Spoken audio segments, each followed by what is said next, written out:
CD á.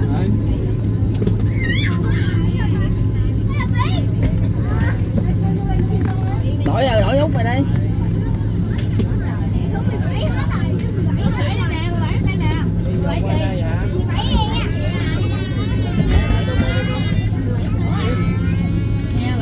Em đây. Đổi, vậy đổi rồi. Không có gì trơn á, đổi bình thường. Đổi ghế gì đâu. Lưu ý vị trí cửa thoát hiểm gần nhất. There are 8 exits on the aircraft. Please locate the nearest exit. 2 cửa ở phía sau. 2 exits in the rear. 4 cửa ở giữa khoang hành khách. 4 exits in the middle. Và 2 cửa ở phía trước. 2 exits in the front. Trong quá trình thoát hiểm, quý khách lưu ý bỏ lại hành lý. During evacuation, leave your hand luggage.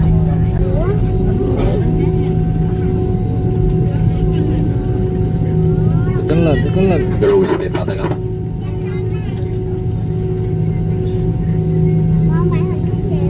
Ở nó cái không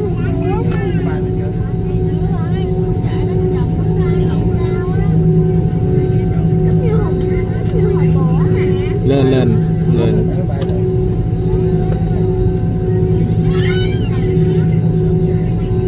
Để kiến gì vậy?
Đầu bay đó.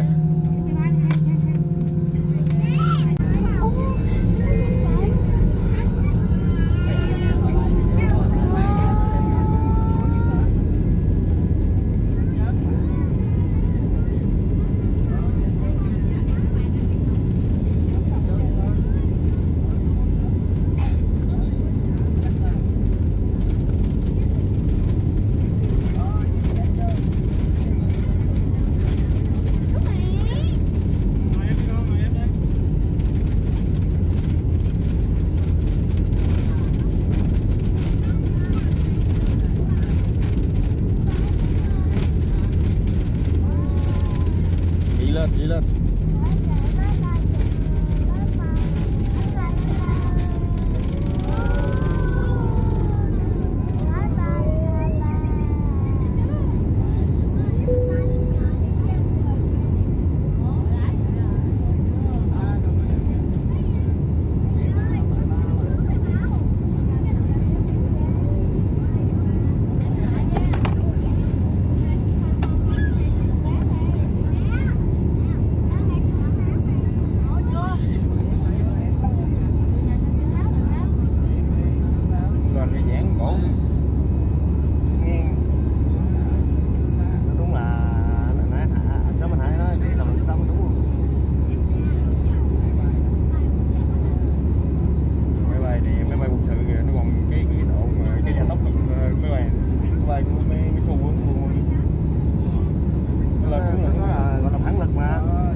Luôn rồi.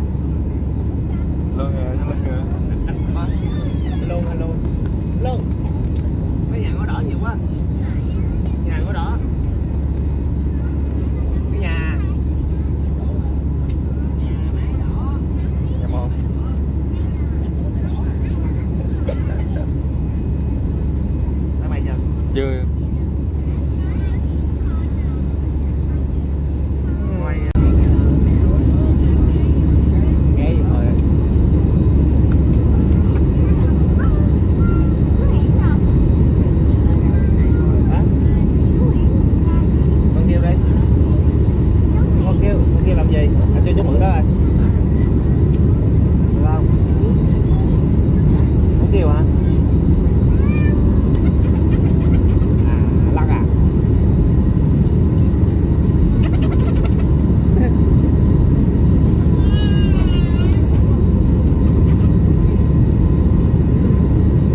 Nhà mồ nhóc chứ.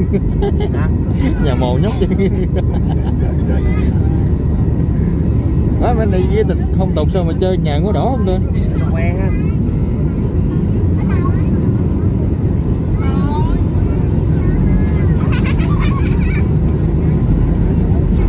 Dắt à, ngủ á.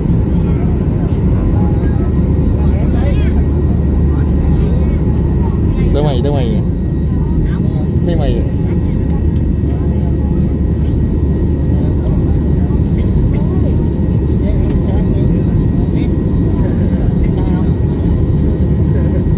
nâng lên từ từ.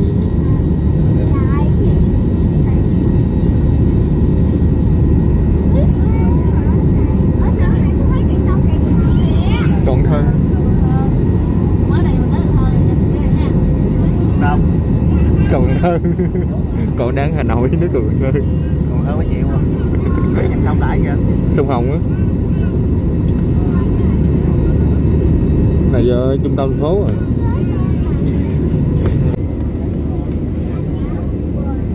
Anh được quý khách đèn hiệu cài dây an toàn được tắt nếu không thể rời khỏi chỗ ngồi. Quý khách vui lòng bấm cài dây an toàn trong suốt chuyến bay. Phòng khi máy bay đi vào khu vực để khách di động, điện thoại di động và các thiết bị điện tử có thể được sử dụng ở chế độ máy bay. Đèn hiệu cài dây an toàn được tắt. Chưa cao không? Chưa. Từ ngay sau chúng tôi sẽ buộc tất cả mọi thứ của trên chuyến bay để có làm tham khảo sẽ không an toàn trong lần đầu về ghế phía trước. Ladies and gentlemen, we need flight safe for beverages on board. Please refer to our name for a safe pocket and call to our cabin crew for service. Thank you.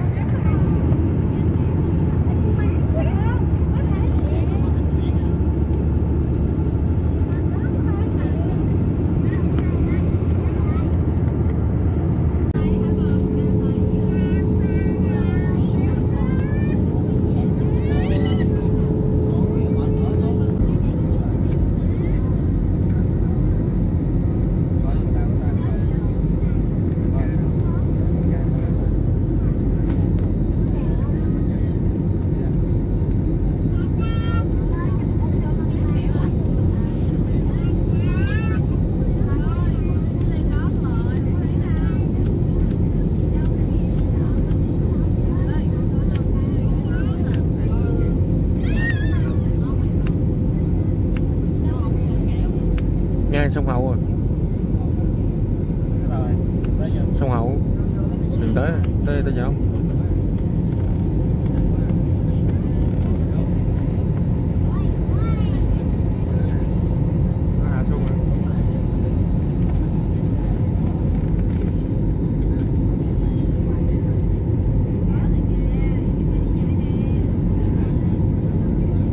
Đáp đất. Nó lắc chưa? Đáp đất rồi đó. Lắc chưa? Đáp rồi.